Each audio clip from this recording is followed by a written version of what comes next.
I do want to go over these two guides, which I found to be really helpful, especially if this is the first time that you'll be going to the canyon. This one I actually got in the town that I was staying at, which is about like 4 miles away from the South Rim entrance. And then this one you can find everywhere in the park. You'll find it at the entrance, I'll hand it to you. You can also find it on the bus. And they also have a QR code that you can scan on the bus, so you can have it right in your phone. So what I'm gonna do though is I did scan a couple of these maps into my iPad so that I can kind of just walk you guys through some of the things that you should be aware of. The first 2 pages on here is the map from the pocket guide, and then the bottom one is from the visitor center. And so what I'm gonna do is quickly go through the visitor center one first, because that's the one I mainly use. However, while I was looking back at the pocket guide and then I looked on the other side of the page, the second picture is actually more accurate representation of what that layout is going to be. The first things that I do want to let you guys know is that they have these air-conditioned shuttle buses that will basically drive you around the entire South Rim and drop you off at these trailheads. These are air-conditioned, and at Grand Canyon it can get between like 90 degrees or plus more in terms of heat, so these air-conditioned buses was like a really nice thing to be on. The other thing is that they're also free too, so you just hop on, hop off. There's actually 4 of them. The first one is the Hermit Rest route, and that one's the red route, so we're just gonna call it red. The other one is the village route, which is the blue route. Then you have the purple route. I don't know how to pronounce that, and I'm not gonna try doing it because I will definitely butcher that. And then the 4th one is a Kaibab route, or the orange route. They call it orange, but I prefer yellow because that looks yellow to me. Now, the route of the purple route goes from the inside of the south entrance and also to the village center to the town that we stayed at. So you can actually go from the town into the park without having to drive your car there. So I thought that was pretty cool. We didn't actually end up going on the purple route. However, we did go on the blue, the red, and the yellow. The most important thing to know right here is kind of where that park entrance is going to be. And the place that we stayed at is like this little town here, right? So it's about like a 4-mile drive here, so not that big of a deal. You get to the park entrance super quick, and then once you're into a park entrance, you're gonna drive along this road here, and then you're gonna get to this place here. Okay, this place here is called Grand Canyon Visitor Center, which is the most important thing. Now there's 2.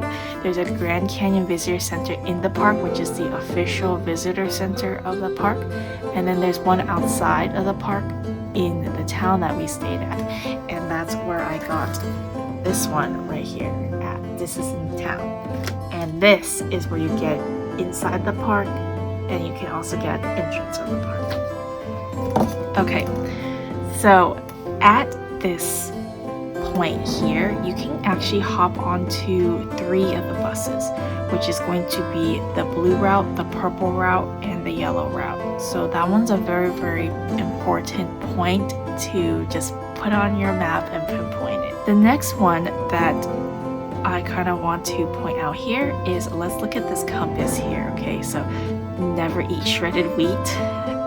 So north, east, south, and west. So going this way is going to be west, and going this way is going to be east.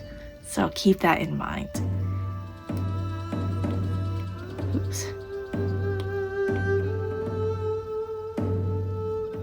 And I am actually just going to put a little west symbol here and a little east symbol here so that we can just kind of like keep those in mind. Now the other thing I want to show you is the blue route here. Let's use blue for blue. So you look at these arrows down here. It'll show you which way the route is going to take. So from here, if you want to go westward, you need to go from the village route. You need to take this one to get to here. So the route goes like this way. And then you can actually hop on buses that will take you back onto the eastbound. Okay, so just let you guys know that that is counterclockwise this way. So that's how you would go west. Now, if you wanted to go east, there is this yellow bus route here. And you want to hop onto the eastbound bus, which will take you that way. And the furthest point on the yellow bus is called Yaki Point. Okay, so if you want to go to Hermit's rest route, which is the red route, you need to take the village route as we established. Then you're going to get to this point right here, which is going to be called village route transfer. Slightly east at this place right here is the trailhead for Bright Angel Trailhead. And let's see if we can go up. If I zoom in here, right? The trailhead for that village, or what was it called? It's called the village route transfer. Is actually a little bit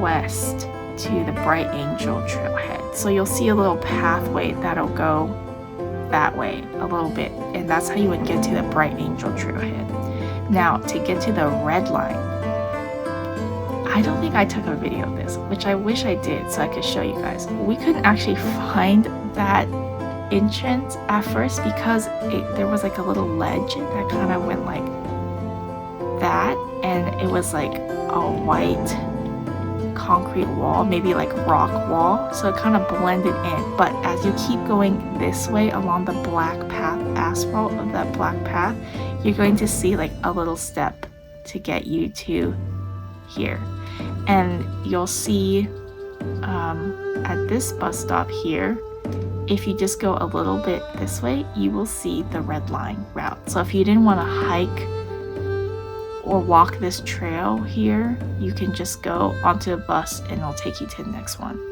The other thing I do want to mention is, do you see this dotted line here? I should probably erase some of this stuff here. But this dotted line is just showing you like you can literally hike this entire thing here. So you don't have to get onto any bus if you don't want to, but the bus makes it helpful. We actually went like this. We got onto the village transfer and we went all the way to this stop here, and then we actually went to Bright Angel a little bit and then walked a little ways down into the canyon before we went back up. And then we came back up and found the area to go more west, and we hiked around here all the way to Trailview Overlook, and then from here we hopped onto the bus and basically just took the entire red line and back. And that was our entire trip for that day. Then the other half of the day, which was the next day before we were going to leave, we actually went onto the east side. And I really do want to show you guys that east and the west, there's a lot of difference there. Of course, the views there are always going to be really good. Really, really picturesque and immaculate. That's the word. So, let me highlight the village center. Use green. So village center again, that's the starting point for all of them, and you take the yellow route towards the east. Make sure you hop onto the eastbound because there's a little bit of this yellow pathway that goes west. And what you'll see here is a lot of these places without handrails or guards or anything like that. So you'll get a lot of really nice views, but just be very, very careful because there's no guardrails for that.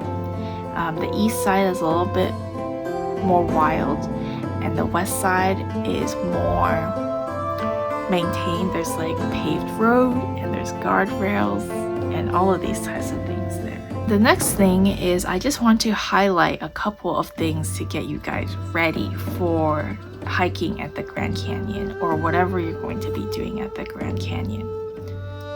And this is just a couple of the pages that I had scanned into my iPad just so I can show you guys things to look out for, things to prepare yourself on this trip, regardless if you're staying for like half a day or a whole day there. This is actually from my visitor guide booklet here. You can see it's all beat up. It's because I used it a lot. Okay. Speed limit when you're driving through that park is 45 miles per hour. And the other thing is, if you want to go camping, there's a little area on the camp area to get the 1-day pass or 1-night pass.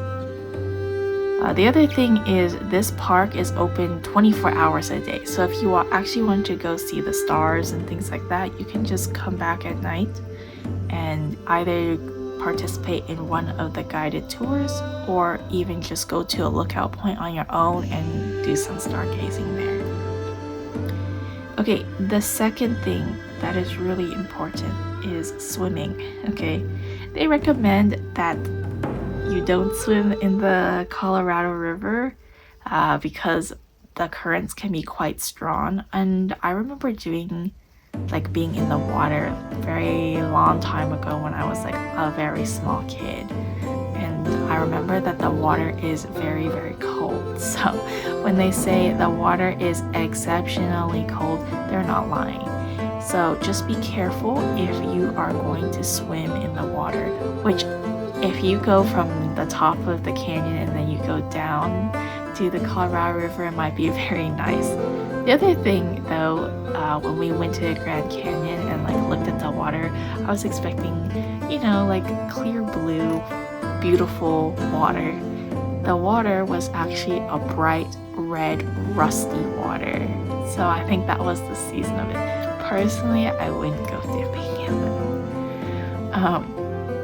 The second thing is, you're gonna see wildlife, and being in the North Rim versus the South Rim, I don't think I remember being in the North Rim, but if you want to see bison, that's in the North Rim. When we were there, we heard a lot of stories that there was bison there right at that point that you could go and see. So you don't actually need to go to Yellowstone to see bison. You can actually see it right at the North Rim. You can take photos with wildlife and all that, but please be aware of the distance that you are from the animals. These are still wild animals, so you shouldn't go up and try to pet them and make them your friends. You can be a friend from a distance. Okay, but you want to keep at least 100 feet, and that's about 6 car length from you and that wildlife. Do not feed them food, okay? Let them eat their natural things. They do not need to be on your popcorn or your salted chips or anything like that. I didn't actually see any bighorn sheep. Would have loved to seen it. I do think we did see deer though. We did see a whole family of deer. Definitely saw squirrels. Didn't see any mountain lions or coyotes, though there are coyotes in San Diego where I'm at. So that's not too big of a deal for me. I think if I wanted to go see a coyote, I just need to step out of my house very late at night and I will go see a coyote there. Okay, the other thing that I want to highlight now is what to bring to the Grand Canyon. Okay, this is very important. Staying safe. This is an absolute must. The first thing to remember is that it's hot, and this is in summertime, okay? You can get up to 105 degrees. So bring water. Bring your salted electrolyted drink. Some snacks. Bring a hat, definitely. Okay? So it says right here, a gallon of water per person. Wow, that's a lot of water in one day, but trust me, you will need it because it is just so hot there. The sun is gonna shine down. Some of these areas don't have any shade at all, so you really need to bring your own shade with you. So bring a hat, bring some sunglasses. The other thing they encourage is to never try to hike from the rim to the Colorado River back in one day. I think a lot of hikers see that they're a little bit more capable than they may be for this canyon, and every year, okay, there is going to be hikers that just get too tired that they can't make it back up. And let me see if I can find that thing where it says 1/3 up, 2/3, 1/3 down, 2/3 up.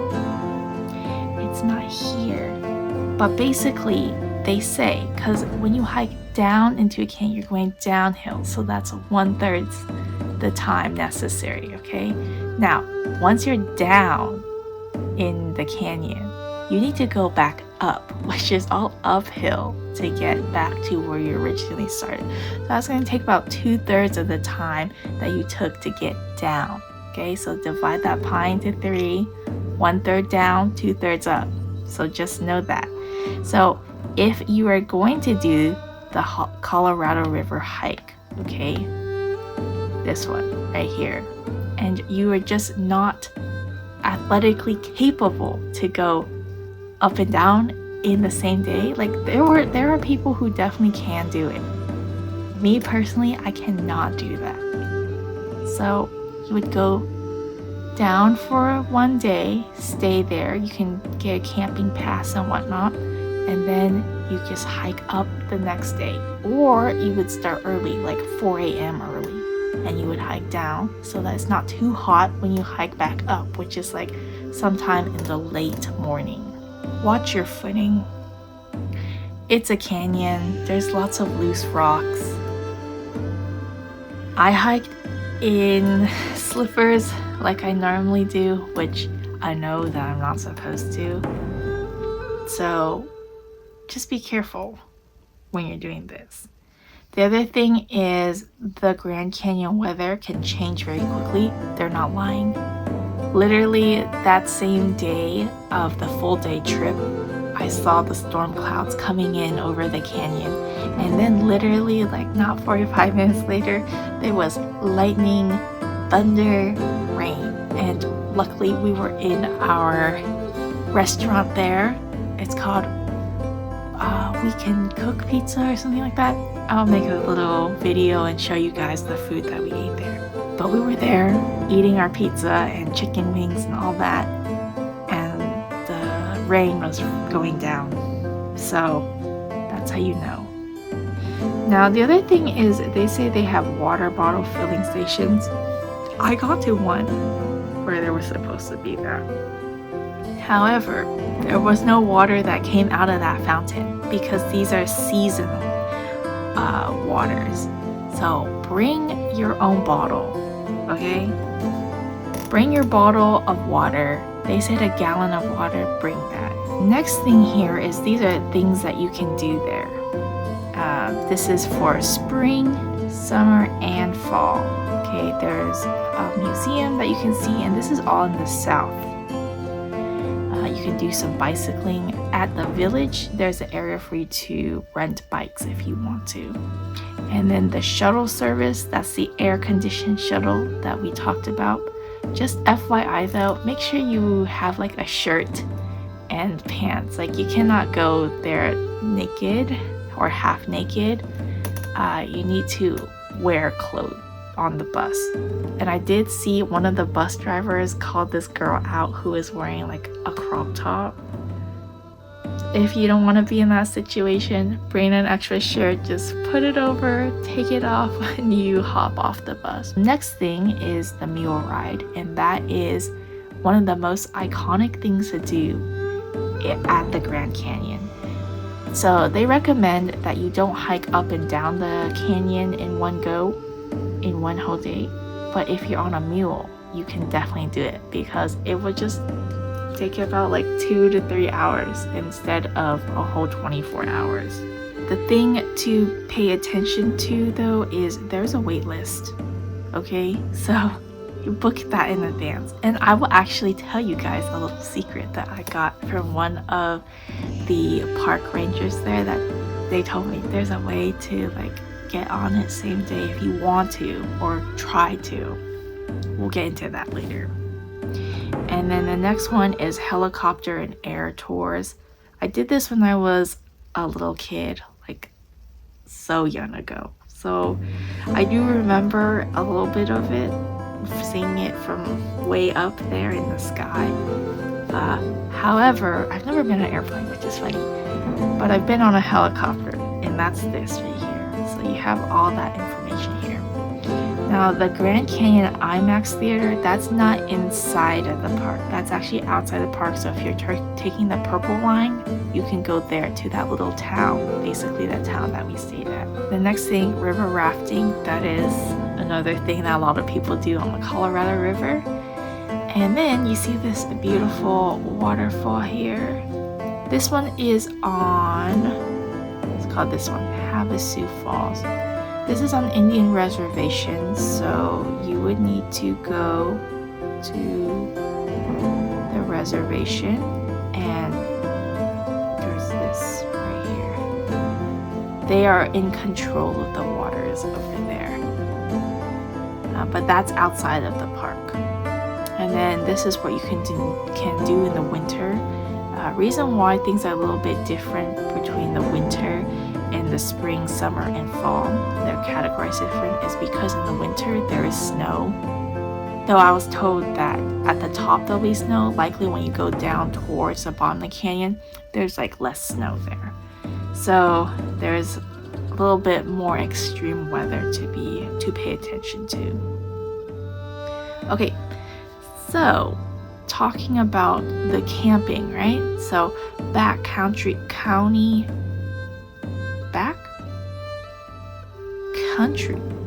C-O-U-N-T-R-Y, backcountry permits. It's $10 plus $15 per person or stock animal per night if you camp below the rim, so that's in the canyon. Or $4 per person camp above the rim. And let's see if I can show you guys. If you do day hikes, you do not need a permit. Okay. Now, the other thing I do want to point out now is some of the trails that you can get to on the Grand Canyon. So these are on the rim. So that's above the canyon. So you can see, like, you could basically overlook the canyon. Bright Angel is a very iconic hike. It is also a very hard hike. Notice how this is difficult. The only one that's easy is Rim Trail. And just because it says easy there doesn't mean that it's like flat. Okay, we hiked that little 0.7 mile along the Rim Trail from the first stop of the red line to the second stop of the red line. There's some hills, little hills, but it's paved road there. So that's what makes it easy.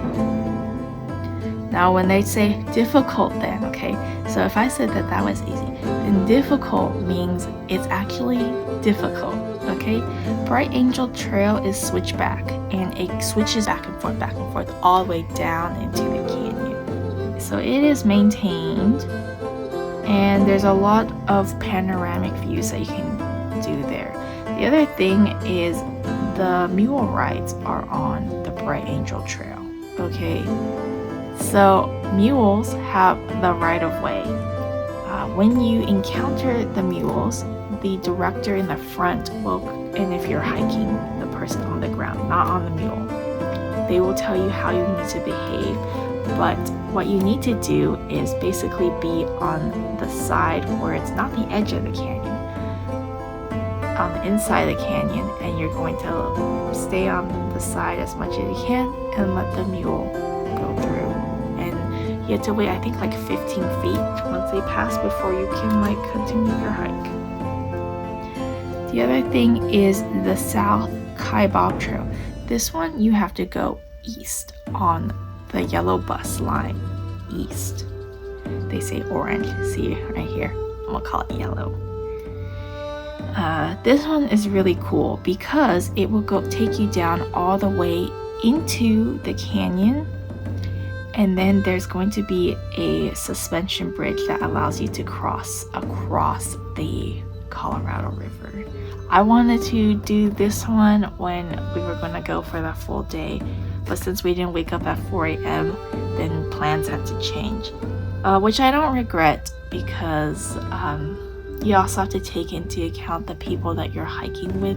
I do not think that we would have made it if we had done this South Kaibab Trail, especially since you have to take a day down and maybe another day going back up. Okay, next one is Hermit Trail.